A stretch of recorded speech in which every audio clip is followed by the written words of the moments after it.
தூத்துக்குடியில் பாட்டில் குண்டு வீசி தாக்குதல் நடத்திய 3 குற்றவாளிகளை பிடிக்க சென்றபோது காவல்துறையினர் மீது தாக்குதல் நடத்தப்பட்டிருக்கிறது.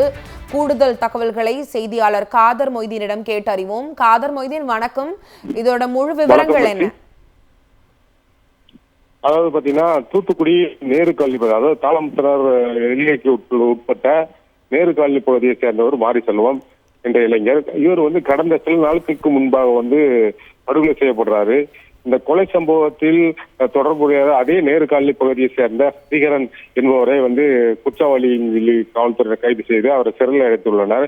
இந்த நிலையில் இறந்த மாரி செல்வத்தின் நண்பர்களான அதாவது நண்டு கார்த்திக், அதே போல விக்னேஷ் மற்றும் ஒரு 17 வயது சிறுவன் ஆகிய 3 பேரும் நேற்று முன்தினம் இரவு பாத்தீங்கன்னா அந்த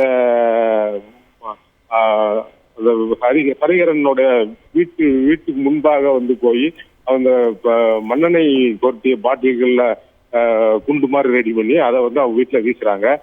இது குறித்து அக்கம் பக்கத்துல உள்ளவங்க, அதே போல வீட்டுக்காரங்களாம் எந்திரிச்சு பார்த்து பருத்து இந்த இளைஞர்கள் தப்பிச்சு சென்றாங்க.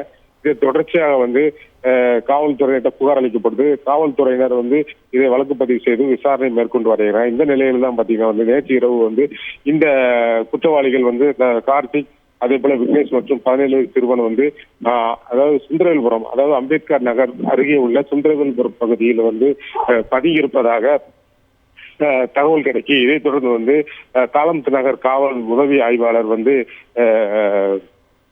மாணிக்கராஜா மற்றும் காவலர் மீனாட்சி ஆகிய 2 பேரும் போய் அந்த இடத்துல போய் அவர்கள் பிடிப்பதற்காக போறாங்க. போகும்போது அவர்களை கண்டவுடன் தாக்க ஆரம்பிச்சாங்க. இதுல தாக்க ஆரம்பிக்கும் போது இவங்களுக்கு திருப்பி தாக்குறாங்க. இதுல அவங்களுக்கு கைகலப்பாகிறது. இருந்தாலும் தப்பிச்சு செல்ல முயற்சிறாங்க. இதுல காவல் உதவியாளருக்கு கையில் சிறு காயம் ஏற்பட்டது. தொடர்ச்சியாக அவர்கள்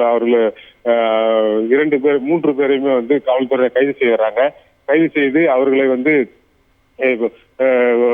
கொண்டு செல்லும்போது மீண்டும் தப்பிக்க முயற்சி செய்யறாங்க.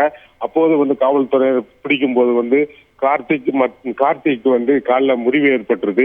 அதே போல அந்த 17 சிறுவனுக்கு கையில எலும்பு முறிவு ஏற்பட்டது. இது தொடர்ந்து அவர்கள் தற்போது தூத்துக்குடி மருத்துவக் கல்லூரி மருத்துவமனையில சிகிச்சைக்காக அனுமதிக்கப்பட்டிருக்காங்க.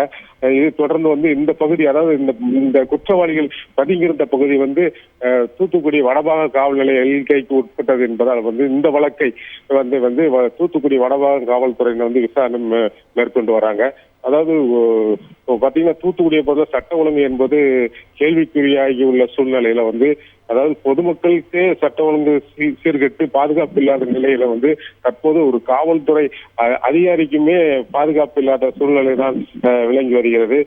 இதனால தூத்துக்குடியில ஒரு பெரும் பரபரப்பு ஏற்பட்டிருக்கு. மெர்சி, தகவல்களுக்கு நன்றி காதர் மொய்தீன்.